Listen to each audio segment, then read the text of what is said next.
The foundation of authenticity is honesty. But in order to really operate with authenticity, we have to remove something from our honesty and we have to add something to it. The thing we have to remove is our self-righteousness. And the thing we have to add is vulnerability. Welcome to the Keynote Curators Podcast. I'm Seth Deckman, your Keynote Curator.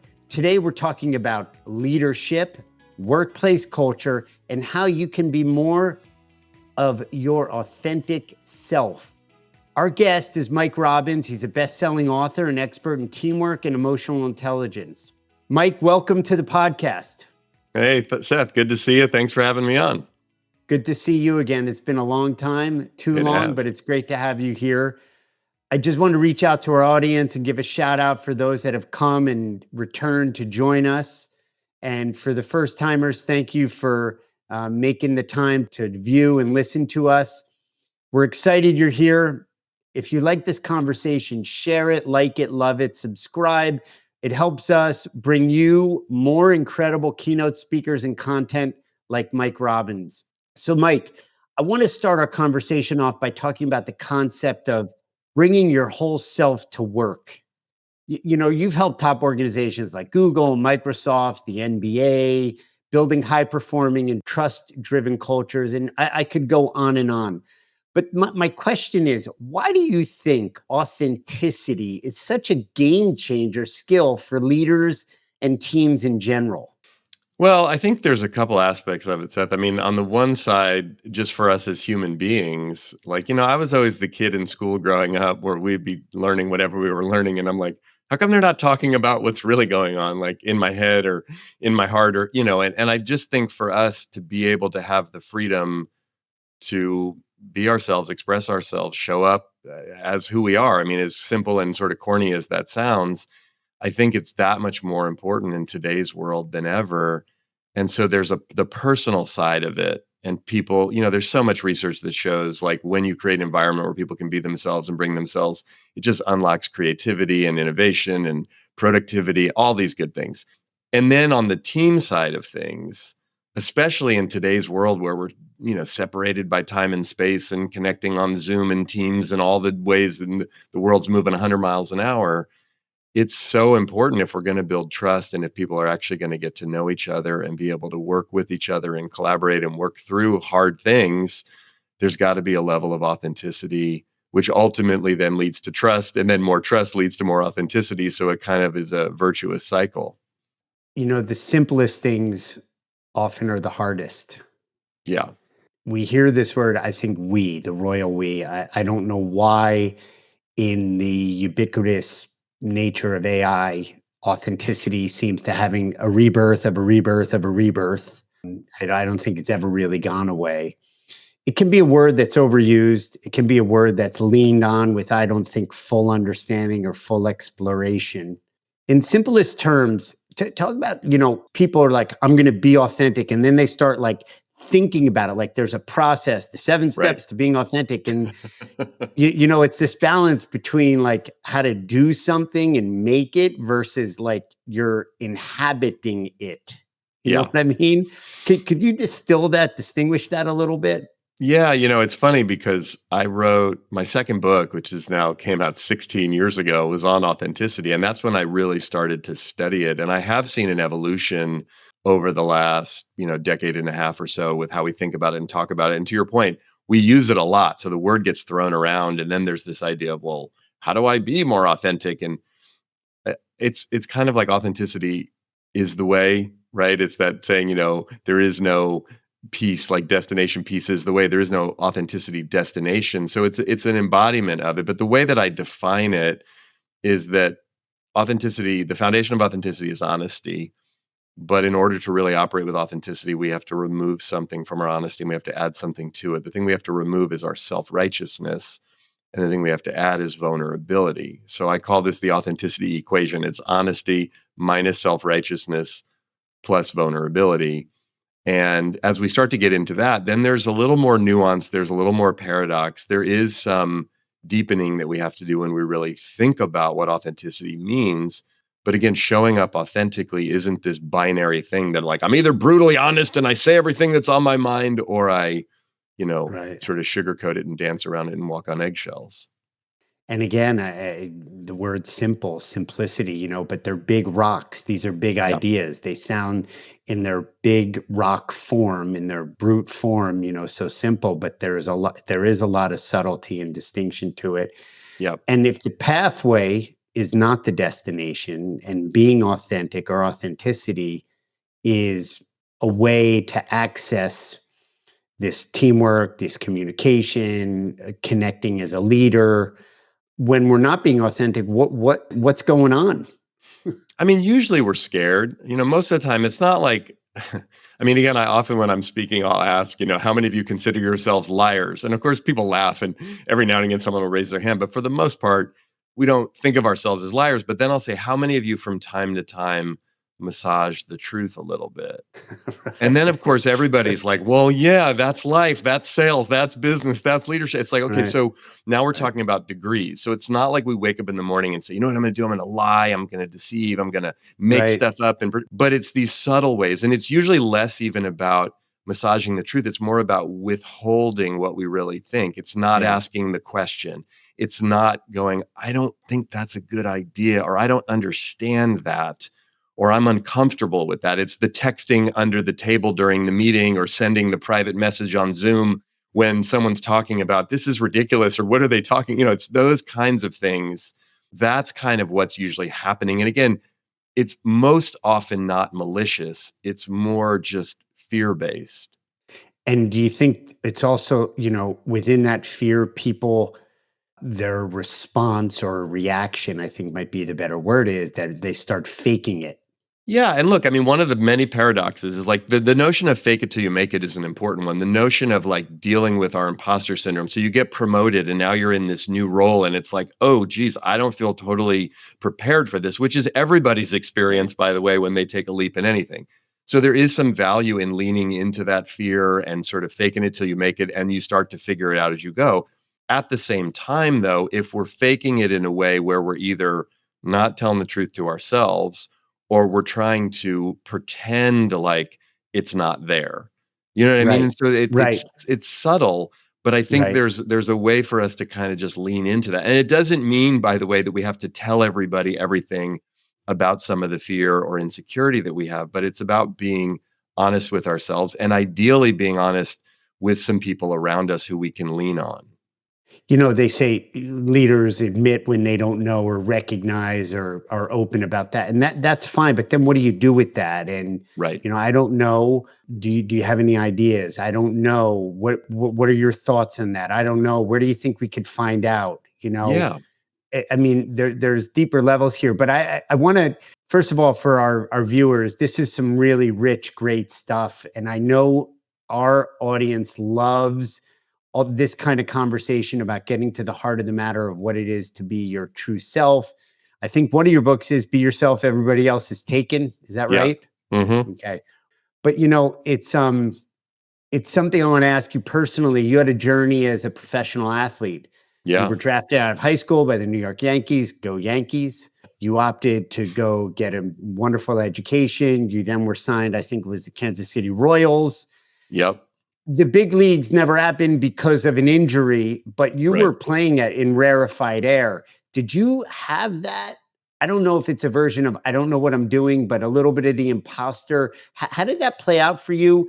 And how do you, looking back today, Mike, at who you are and the impact that you make for people in training, developing, providing a difference in having access to their authentic self, what did you gather from that looking backwards? And what would you have said to your younger self, knowing what you know now?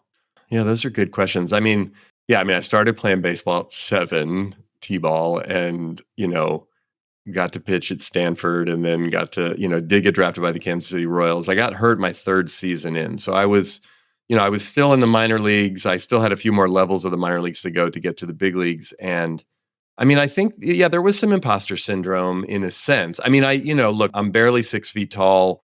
On a good day, I was throwing 88 miles an hour back then. I wasn't the biggest, I wasn't the strongest, I wasn't the most talented. So I was going to have to perform at each level to make it to the big leagues. If I hadn't gotten hurt, I probably would have gotten to the big leagues. Now, would I have been, a 15-year major leaguer making millions? And I don't know. But I do think there was an element of fear that I operated with. It was pretty intense, and I was Hmm. aware of it, and I did what I could to work through it. The thing that I didn't understand that I now understand is that everybody else was scared too. So I Yeah. think if I could go back to talk to my younger self, I would say, "Hey man, listen, you're actually pretty good at this, and everyone else is kind of freaked out too. So like don't think there's something wrong with you because you're nervous. See if you can channel some of that fear in an even more effective way and maybe even talk to some of your teammates about it because I would look around Seth at my teammates and they all looked a lot more confident than I felt and so then I really thought something was wrong with me. And so much of my work over the years, I mean, I do some work with athletes now, but mostly just with business people, trying to remind all of us that, hey, it's okay to get scared. It's okay to not know. It's okay to think you suck at something, even when maybe Yeah. you actually don't. That's Yeah. part of the process. And so I don't think I fully understood that. And back in the, early 90s when I was playing in college and then the mid 90s when I was playing professionally, people weren't talking about that publicly. Yeah. So there's a lot more conversation about it these days, which I appreciate. Yeah. Well, I mean, we have a lot to cover, but it's so interesting. And thank you for sharing and pulling the veil back a little bit on from this point in your past, from this point today to your past. You said it seemed like they were more confident. And could that have been the fear projecting out? You're coming already predisposed kind of from a place of not confident, or at least a scintilla of dose of that. Yeah, I mean, I think in general, most of us compare our insides to other people's outsides. And so it always seems like other people seem more confident than us because we're all aware of our own fears and doubts and insecurities. We can't see that in other people unless they tell us. And even when they tell us, have you ever met someone who's like, oh my God, I'm so nervous about this? Or, oh, and you're like, what are you talking about? You're so Yeah. good at that. Right, right. So, and look, I mean, there are different levels of confidence in life, in humans. I have certain levels of confidence in certain activities more so than others. But, one thing that makes me laugh, I mean, I've been speaking now, this is year 25 for me. And sometimes, and I love it, but people will say to me, oh my gosh, it's so amazing you don't get nervous. And I look at them like, what are you talking about? Of course I get nervous. Now, not Yeah. nervous like maybe I did 25 years ago when I was first starting, and not nervous like I can't function, I can't put sentences together. But it's like, again, over the years of speaking, just like when I was playing, I did learn some techniques about how to channel some of that fear Yeah. and that insecurity and that nervousness so that it didn't overtake me. And so I do think, again, a lot of times, as I talk to people, and myself included, we get tripped up by our fear or our insecurity about something, and we'll either stop doing it or we won't go for it because we're like, I don't feel confident. We think we're supposed to get to a point where it's like, no fear, I can do anything, which is like, I don't know. That doesn't usually happen for me and most people I know, especially if it matters. Like when I watch, performers or I watch the Super Bowl or I think to myself, what must that be like to be that I watch a politician in the middle of a Yeah. debate or something. Just what must that be like on a human level to experience that? They've got to be feeling some level of fear and nervousness just because of what they're doing. Yeah. Yeah. Before we recorded, we were talking a little bit about tennis and some common friends, a former podcast guest, Jeff Salzenstein, top 100 player. Yep. And I don't know if you recall within the last year or so, Djokovic was on 60 Minutes. Yes. And John Wertheim had asked him about, I don't necessarily know nerves, but he talked about the storm inside, Mm-hmm. on a break point or a particular return or a moment where he's on this changeover and he's, putting it all together, what it means at this point in the match or this point in the tournament. And, he said, yeah, he's so experienced and so much training. It's all instinctual. It's all second nature. And he said, not at all. There's a storm going on. Yeah. And he takes kind of that conscious breathing and gets himself grounded. He has his methods, which we all do. Well, and it's funny. I mean, I know you're a big sports fan as well, and I love watching sports just as a former athlete, but because of just what it takes to be an athlete and to navigate. I was watching the docuseries on the Olympic basketball, Court of Gold, which I love, by the way, but there's a conversation that Steph Curry has about the gold medal game against France. And, the US was winning and winning, but France kept coming back. And then at one point towards the end of the game, there's like 3 minutes left and France is within 3 points. And Curry even says in the documentary, you have to have a lot of positive self-talk at that point because we keep Yeah. sort of blowing the lead and it's getting close. And then for anybody who watched or is a basketball fan, like Curry ended up making 4 3-pointers in a row at the end of that game.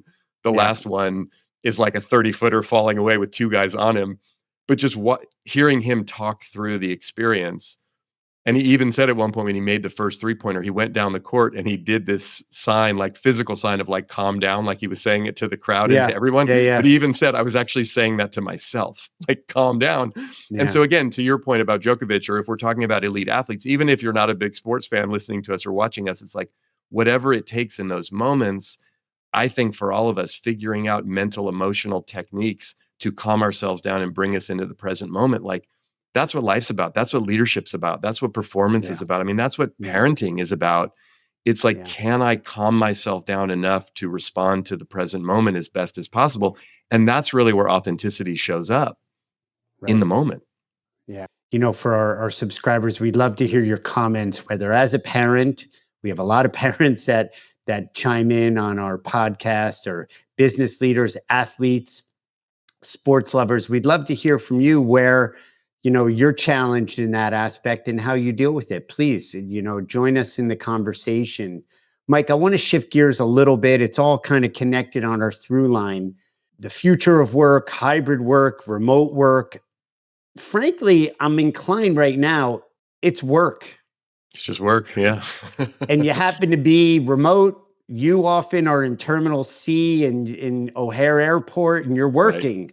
Right. Or you're in Northern California, or wherever you are, creating that sense of team with all the dimensions of work, hybrid, remote, and every iteration thereof. What do you have to say about how to keep that team, that leadership, that communication going with this new paradigm, if you will? I mean, I appreciate the question and the context, because you're right. It's like, this is just work. It's different. It's messy. It's evolving. It's changed a lot, especially in the last 5 years. But look, even 5 years ago, pre-COVID, the world was changing, work was changing. And I would often get the question, what you're asking in the context of like, well, how do I manage my remote team? It's different than my, team in the office. And how do we create teamwork and team building, but remotely? But and then in those days, it's the same. To me, it's the same answer, even though it's gotten more complex. It's like I would often say back then, like, you just have to work harder, in the sense you have to be more intentional about it. Because again, but if we take the example, let's just say you work in an environment where everyone comes to the office every day and we go to lunch and we like the old days, right? There's still no guarantee that we're going to have a great team and we're going to be connected. And there's like, we're in the same physical space. That does create a little bit more opportunity than if we're not in the same physical space. But ultimately, what it took to be a great leader 10 years ago might be a little different today. And there's more avenues and aspects of complexity, but it's still about a commitment to it, an intentionality, and really thinking through, given the dynamic nature of my team and the industry in which I work, or the company and how we're set up, how can I as a leader and how can we as a team communicate and collaborate with each other as best as possible? Again, I mean, even you and I talking on this podcast and recording in this format, it's like 20 years ago, this didn't exist. But you and I could still, when we met 20 years ago we could still have a conversation. Now we're just doing it in a different context with different technology and a different format because this now exists. But the nature of the conversation that we're having is still essentially the same as maybe we would have had 20 years ago, human to human. You know what I mean? So it's like what it takes to be a great leader, what it takes to be a great team, the fundamentals are still the same. We just have to adapt it to today's world. And I don't know if this is obvious, and I don't want to throw everything on sociology and generations, but it is a fact that if you're a boomer, an Xer, millennial, Y, Z, born digital, whatever it is, you do relate to work differently, especially in this post-COVID or even pre-COVID, just this technological boom and aspect to it, right? So I am learning, and I've challenged myself because I love in person. And I love the electricity in the elevator or at the water cooler or in an impromptu hallway encounter. And hey, Mike, Jenny down the hall, you know her better, but she seemed like, would you go check in on her? Something like that. Well, the challenge is, how do you do that digitally, or how do you do that hybrid, or how do you do that remotely? And, as a leader myself of my own company, my own organization, I've come to kind of learn that each individual responds in a different way and requires a little bit tailored way to interact. One is, for example, through WhatsApp. Another one likes more thoughtful emails. Yep. Another one is good with WhatsApp voice memos. Right. And it's, if you manage 90 people, maybe that could drive you crazy, and you have to find a way to optimize it. But like you said, it's a new world. Yeah, if you want something new, you got to behave in a new way.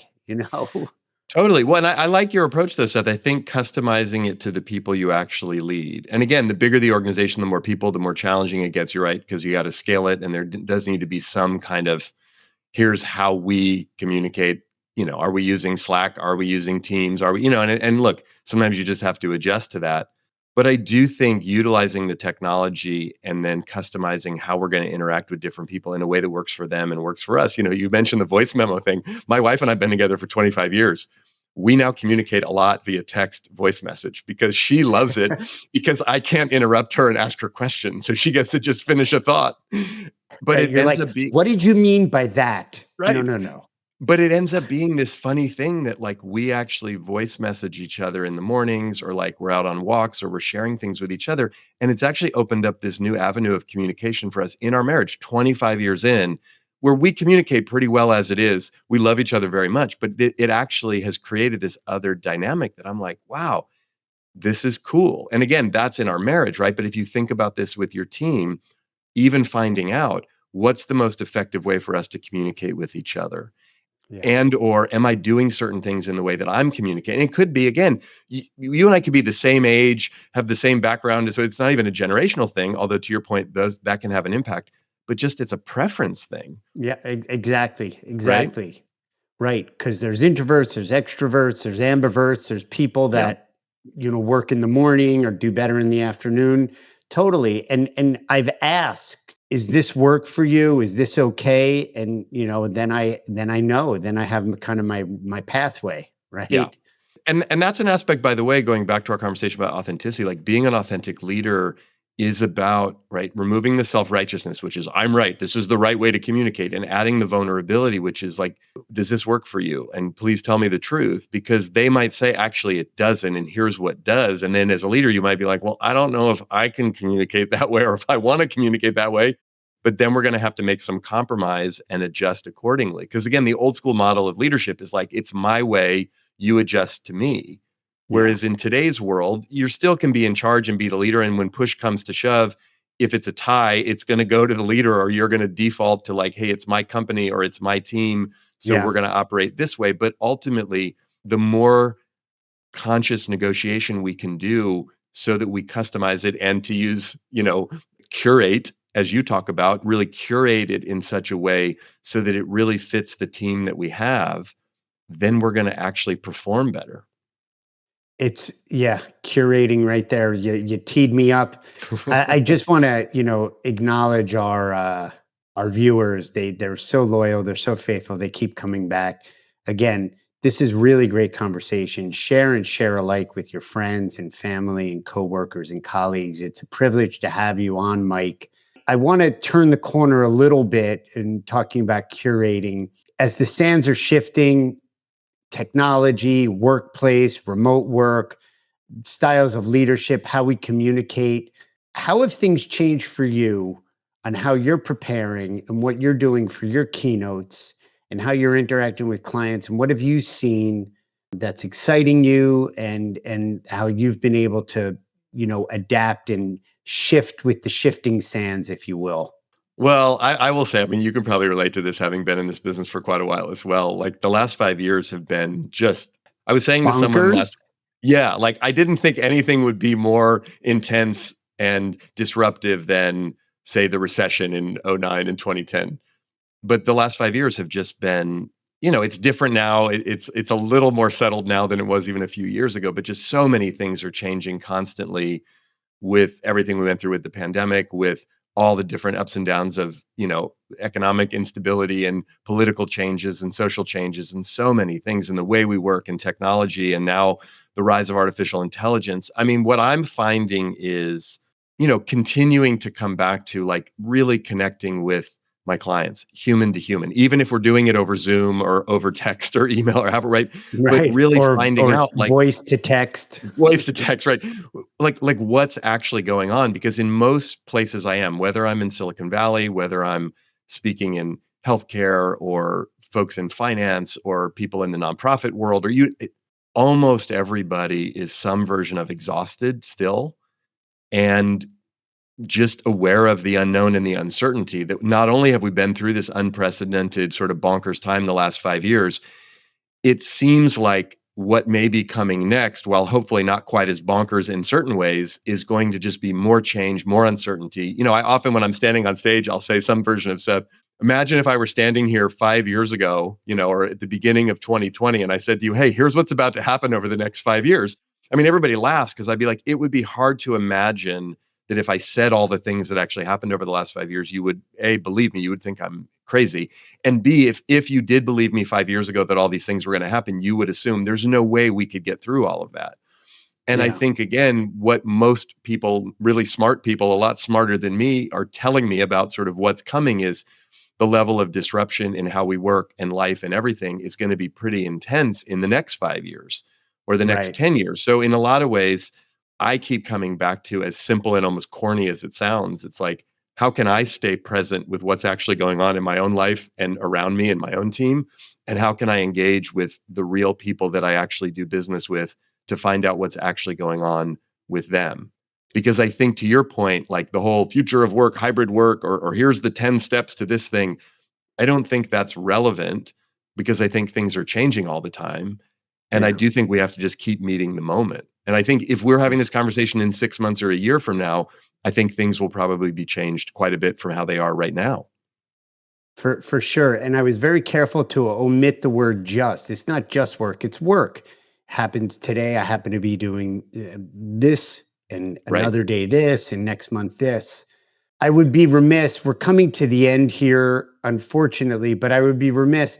I want to dial in with you a little bit and soften the ground around a distinction that you have a lot of authority over, in my view. And I know you. I've known you for 2 decades, Mike. I've known your journey. I believe, correct me if I'm wrong, you wrote dearly of your mother in one of the Chicken Soup for the Soul books, a chapter. Is that right? Or a portion of that? Is that accurate? Yeah. And, as a parent now, and you're a parent and a parent of daughters, and you're a parent, father of daughters, and my mother was a single mother, and just a lot of stuff, a widow, a lot of similarities. We're both follically challenged. We're bald men. I want to dial into the distinction between recognition versus appreciation. And you just have such a beautiful, I never get tired of hearing how you distill it. Would you do that for us and our viewers and listeners? Absolutely. I mean, it's simple on the one hand, but I think profound for leaders and for teams and for us as parents. And recognition is about what we do. It's about outcomes. It's about results. And it's important in every business, in every life. Like what we do, what we produce is important. Appreciation, on the other hand, is about who we are. It's about our values. So recognition's about what we do. Appreciation's about who we are. We want to recognize people when they deserve it, but only when they deserve it, ourselves included, right? Because if everybody gets a trophy, the trophy doesn't mean anything. But we want to appreciate people, value people, care about people all the time. And that's actually not that hard to do. It's just looking for and finding it. It doesn't mean people are our best friends or they do everything right or there's no issue. It means we recognize their value and we care about them. And if we can care about people all the time and then recognize them when they deserve it, that then creates the environment where people can actually thrive. But if we're just focused on recognition, we create an environment that's very conditional and people are stressed out all the time and trying to win your approval. And whether you're a parent or a leader or just a human being, that creates a lot of unnecessary tension in our relationships and our teams. It feels almost in that way, it feels almost transactional. Yeah. And you said, the part about the appreciation is you have to find it and look for it. And I believe that it's a creative act. Yeah. Finding and looking for it and being, having that muscle, that appetite to want to be able to appreciate. I think that's, for me at least, the beginning or the place that I start from. And then, Mike, I want to appreciate you. You're a busy speaker. You travel a lot. You have children at an important part in their studies, college, high school. You have a beautiful relationship with your wife. You're writing books, and you took time to come with us and just really be with us. And I can't tell you how much I appreciate that. You had to let go or put some other things away for the moment to be with our audience, to be with me, to be with whoever's going to listen to this. And it's going to make a huge difference. People you don't even know you're going to touch. So just thank you for doing that. Well, you're welcome. I appreciate you saying that, and I appreciate you inviting me on to have this conversation. You're very, very welcome. I think that that's a good place to land the plane, if you will, Mike. I just know our audience is smarter for having heard this conversation with you, and all of the clients out there that have booked you and brought you in, and many are return clients that you've gone back time after time to present and speak to on it. All the topics and areas that you do are just richer for it. So thank you. And our subscribers, we appreciate you continuing to come back and joining us and liking us and loving us and appreciating us. So we'll see you next time. Thanks so much.